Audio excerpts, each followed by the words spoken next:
All right, guys, we are back to game number two. This time around, well, we got Get Stuffed, Old and Gold on Volskaya Boundary. So, hope you're all ready after that first game because it was definitely a good one for Get Stuffed. Not necessarily so good for Old and Gold. So maybe they'll be able to prove to us that, well, mistakes happen, and this time they'll be able to play on a map they're more used to and have a better strategy for, as this was Old and Gold's map pick. So once again, we're going to see the Jimmy and the Genji being banned out. Nothing crazy there, and Decker Kane being banned out. Little respect there for Drink and Run, and as expected, he is highly powerful. So if you don't first pick him, you should probably grab him in your rotation as the second pick team. So Phoenix also once again not available. And Alex Straza or Thick Straza is out and as a first pick. This is interesting.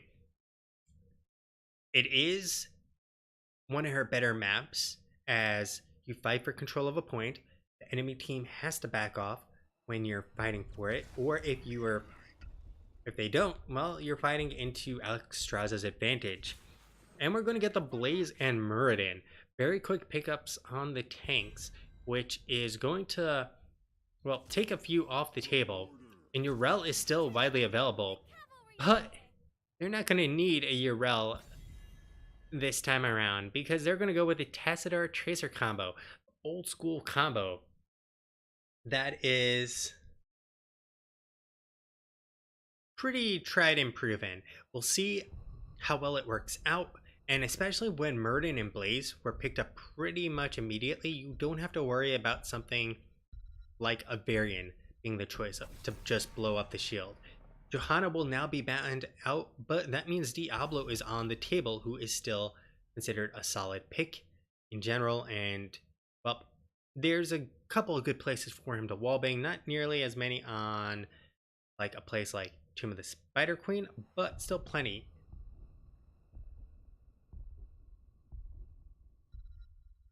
So the Jaina is going to be banned out here. It is possible that they go for Garrosh, as they do not want to have to deal with her slows. Or Garrosh that is a pain in the ass to deal with the slows. But a lot of teams were actually not drafting Jainas into Garroshes. Jaina didn't see that much play in the Western Clash in general, and her success when she did actually show up in the Western Clash was actually not that good. She only had a 33% win rate, but she only showed up in 3 games altogether. So take of that what you will. And those matches were Team Dignitas versus Team Freedom, and leftovers against Team Freedom, and then leftovers versus Method. And leftovers did win in that game. That was the only game that was won by a Jaina, the leftovers versus Method series with the Jaina. So we are going to get Urel and we're going to get Diablo. These are really solid picks. The Karazim Enthrall. Now, The wait is over. I'm not sure. The Karazim isn't terrible, but the healing output between Alex Straza and Tassadar is going to be a ton. The Cassia is an interesting choice. It'll be critical to actually land the blinds onto the Tracer. Otherwise, it's going to have pretty minimal value, the Cassia. The thing is, Tracer is pretty mobile, and if you don't expect her to Q and she does blink away, but all of a sudden blinds down and she'll just, wreck you. The good news is Cassia only weakness is to Tracer's bomb. Everything else is kind of mediocre, and the entire game is on the back of Tracer, because that's really their only DPS. Tessiter will 100% go Archon this game. I'm pretty certain, because otherwise they will literally only have a single damage dealer, which is questionable at best. So I'm a little concerned about only one real DPS, but I can definitely see this working for Get Stuffed. And after their execution in the first game, I'm going to think this game is going to be closer, because the draft is better, I feel, this time around for Old and Gold, but it is still Get Stuff's game to lose, I feel, just based off of how well they played the first game. Let's jump on into the game. And we're going to have a drink and run 1-5-2 on the Alexstrasza. John Knight 1 coming on back with that Urel. We got Mokri on the Tacitor, Dragon King on the Diablo, and finally Battlejet 86i on the Tracer. And that is going to be a Get Stuff.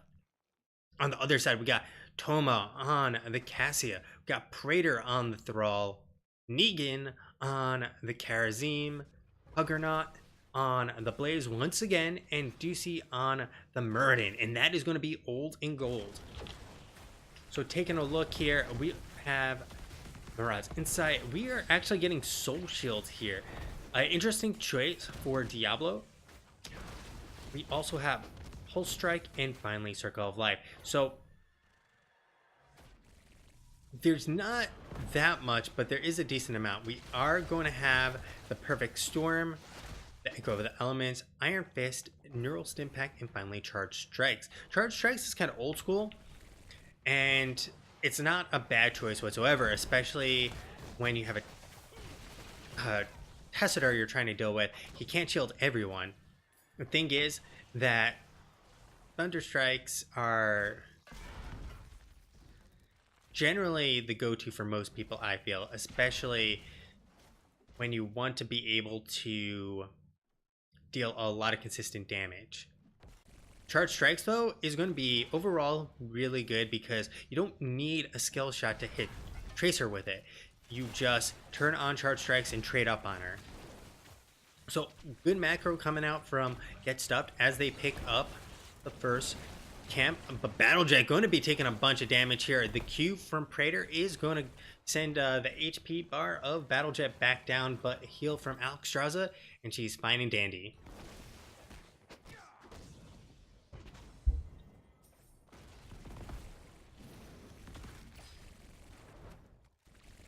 So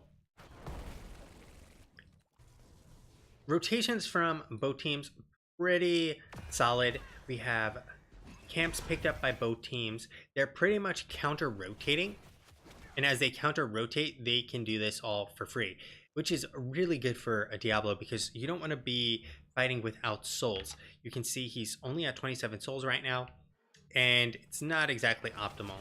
We're also going to get the Parting Gift, Kala's Embrace, the Aegis of Light, Surge of Vitality with the Circle of Life. We have the Mana Tide, Earth Ally, Wheel Dispersal, and finally Ring of the Leech.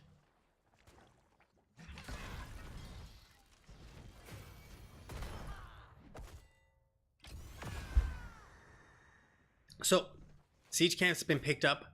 Very nicely done by Get Stuffed, picking it up right before the objective and getting in lane so they can get down there. However, because they waited so long on the side of Old and Gold, they theoretically can get more value out of their Siege Camp if they push this in just a little bit. And I really like this play from Old and Gold, because they're getting the support camp. And, well, you have plenty of time. Unfortunately, the way this objective works is first on it essentially captures it, and you have to force your opponent off completely, in which case they have already started. There we go. They're back on it. So once you're off of it completely, your opponent will be able to start channeling it, which makes it a first come first serve kind of important. But getting the healing camp is definitely a big deal here, as it will help them tremendously. And we got a ton of value from Praetor, just continuing to chain lightning them over and over. Battle Jet's actually going to be going down here, and this is a huge fend, and they are pushing on in Old and Gold, looking for more kills. Dragon King will be up next, and Dragon hasn't been popped, but it's not going to matter. Old and Gold have made a solid Gold's play. Now, camps are back up. Top lane is going to actually be cleared by Toma, and we will also have the Skullcracker coming on out. Skullcracker is definitely, I'd say, not the go-to nowadays, but it does have some value in certain circumstances. We also have Ancestral Wrath, Blinding Speed, Grilling Kill, and Word Traveler. On the other side, we got the Holy Avenger, Psionic Projection, Eternal Flame, Bullet Time, and the Verdant Flourish. So this is going to come down to overtime. If they can get another big play here with Praetor just continuing to hit him with the lightning, and there's the damage, the stun coming on in onto John Knight, and they have Tasser have him fall on back along with Battle Jet, but Dragon King will be going on down regardless. John Knight on the retreat, and Old and Gold has done it, picking up the first Protector.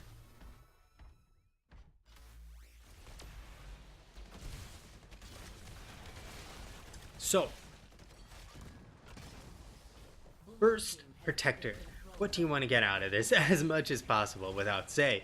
But the traditional strategy used to be take down front wall, take down top, and you call it a day. So a lot of people have changed strategies to some degree because of how the XP change has changed. How XP has changed for structures. The fort holds most of the XP now, but they already got a full front wall, and they got the top wall and well, which is going to set them up fantastically for the next objective on Old and Gold.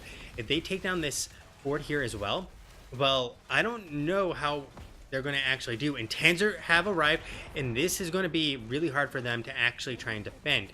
At this point, with a wave here, they should actually finish this off and press their advantage with their 10s. We will have the Divine Palm, we have Bunker, Ball Lightning, and Avatar and EQ.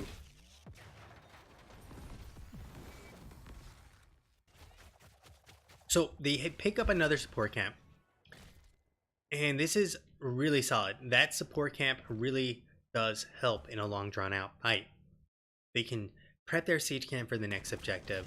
They can get on down, get ready for their turret, and hopefully they don't pick this up too early, as well it'll just get clear for free. Unfortunately, they are picking this up, in my opinion, too early, but you know what, it's not the end of the world. They do have 10s, and they could push in anywhere they so choose with that advantage. 10s are around the corner though for get stuck, so they're not going to be down for much longer. As you see, they hit those 10s. We got the Lightning Breath, the Quantum, and once again we get the Life Binder, Ardent Defender, and no choice yet for Tessar. There is the Archon, and that I expected. Now I think now that they have 10s, it's going to go vastly different, these fights in general for both teams. And now that they have Tessar to actually dish out damage, this is going to be, really a big deal. Additionally, Tessar has already completed Psi Infusion, which means he's going to be dishing out more damage with his Psi Storm, and it's already much larger. So the combination of the two really could own a hurt Old and Gold. But the EQ is going to keep him from running away. The Divine Palm keep him from dying. And the Ball Lightning, well, spread a little damage around. There they go, EQ coming on out, and the Ball Lightning. We got Ducey on top of it, but Diablo trying to melt Praetor and the rest of Old and Gold. We got the Chain Lightning coming on out, and we also have the Divine Palm, but the Divine Palm has come out way too early, and it does not get proc. The Fin coming on in from Toma, and we will call this a day. Ardent Defender not popped, Bunker not used, but 4 heroics on both sides have been spent. No one going down. Dragon King going in deep, getting the stun on Ducey, but it's not really going to matter in amount to much. We also have the turret already spent and burnt, and at this point there is a turret only in the hands of Old and gold.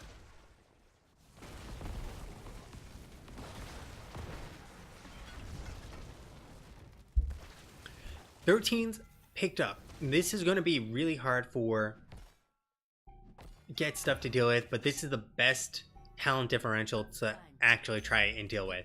The 13 versus, well, anything less than 13. As long as you have 10s, 13 to 10 or 12, 11, or 10 versus 13 is a much better scenario than, a 16 versus 15 fight even.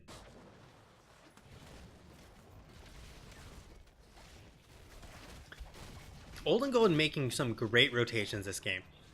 They know where Urella is, know how far away she is, and know that they can go and pick up this camp for free. I think they're banking a little too much Get Stuffed on getting 13 before this objective. They will get it very, very shortly here. But John Knight is actually not going to be able to get it in time. They will try to get it off of this wave, but I think it's going to take a little bit more.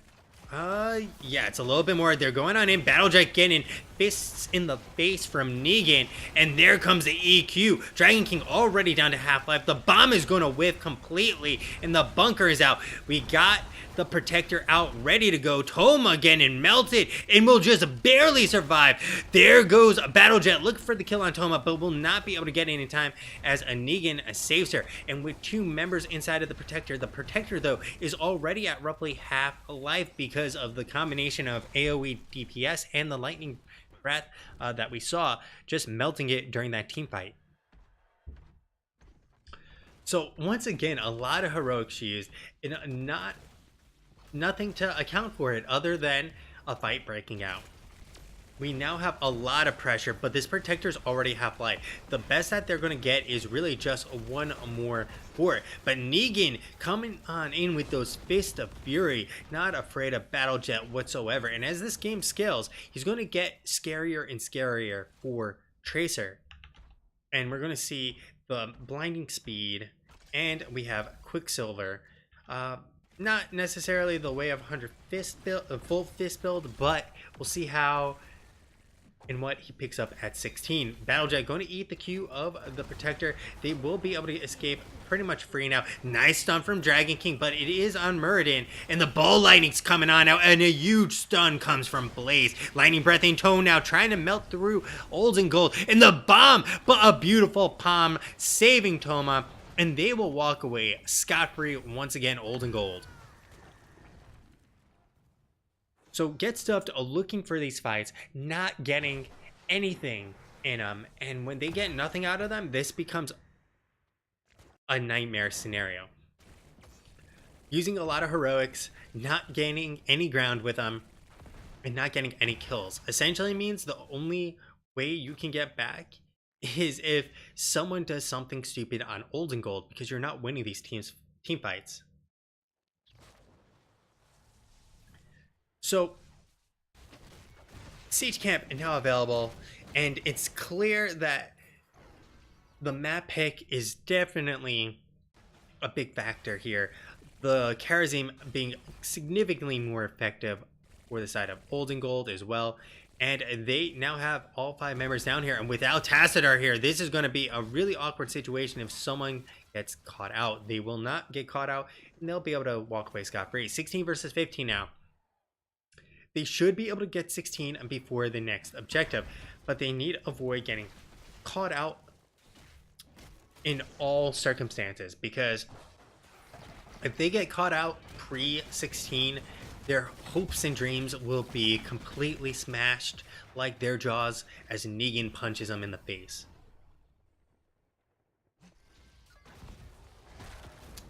You're not getting shoved away by Dragon King. You're not going to be stunned against the wall. They'll walk away, and I actually think that was a little bit risky what Dragon King did there. Because of he going in, he had no escape, and because of the fact that they don't actually want to fight, if they had turned and tried to force it, well, they could have been fighting a 16 versus 15 situation and pretty much putting the game to bed for them. So taking a look, we will get the Way of the 100 Fists. We have a Thunderstorm chosen here. Stone form, got the heat treatment, and martial law.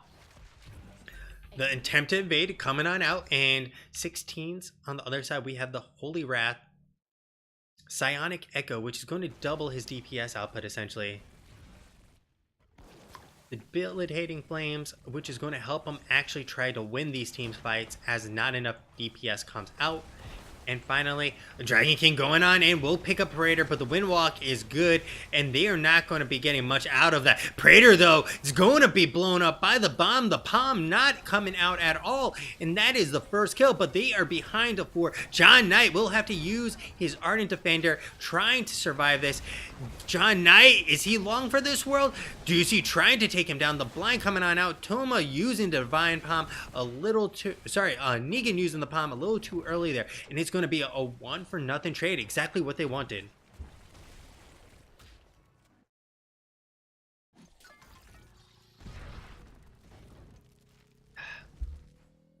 So this is the window that Get Stuffed wanted. They now have the opportunity to do a complete 180 in this game. They have all their keeps up. They've just taken down Bot Fort, and this means they can march to this keep, and if they take that keep down, they're going to all of a sudden go from being behind this game to being ahead in the blink of an eye, all because they get a pick on Praetor and no Divine Palm connects to save the day.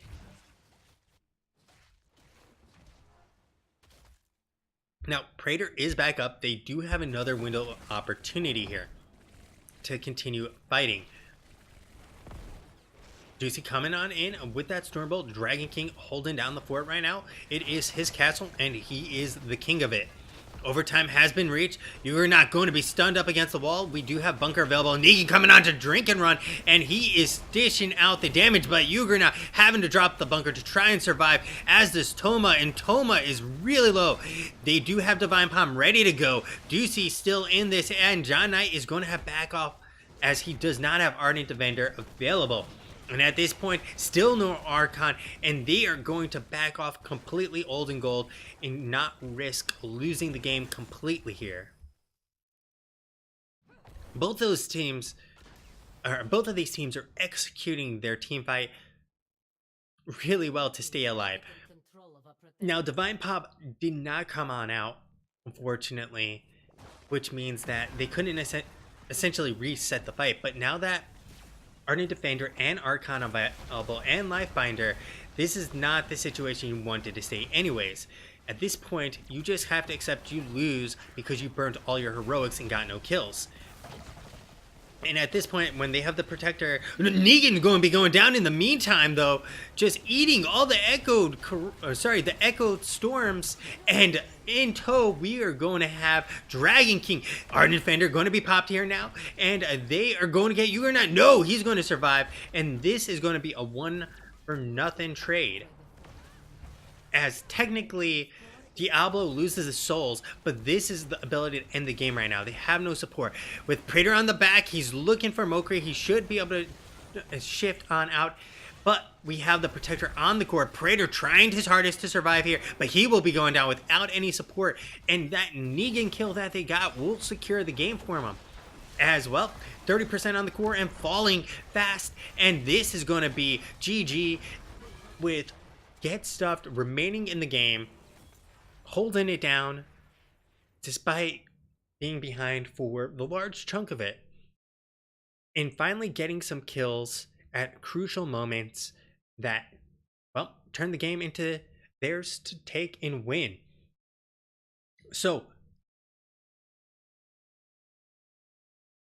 83,000 damage from Cassia. She did so much work there.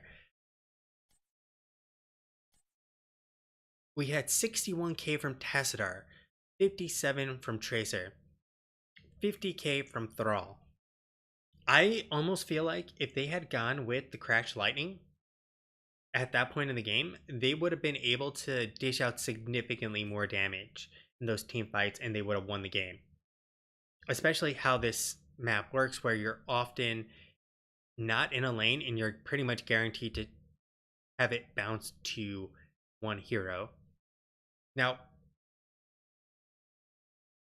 Dragon King doing a lot of damage as well, adding up. You can see that essentially they had 3 damage dealers when it was all said and done. Despite the fact that Cassia, well, if you take away 20k, add it to, sorry, if you take the 20k away, all of a sudden damage numbers are in favor of Get Stuffed with the additional 40k. That's going to be some caster math here, almost 100, 160, 130. So yeah, Get Stuffed has a little bit of the damage edge. But if we look at the healing output, Alex Straza 76k, Karazim 42.6k, and then Tacitor another 24k on top of that. Urel healing herself for 14.5k. And really, I think that tells the story right here. Old and Gold is picking some odd supports, and when they're picking these odd supports, their healing output is significantly worse than the enemy teams. And when, even though Negan was coming on in with those Fist of Fury, it doesn't matter. Like, he missed a critical Divine Palm, which caused Praetor to die, which caused the situation to reverse into Get Stuff's favor. And I think if they had a Malfurion there, they would have just been much better off overall. They would have had a lot of healing over time. Tranquility could be popped as well. And, well, they could have even gone with Twilight Dream to try and shut down Tracer if she queues too many times towards them.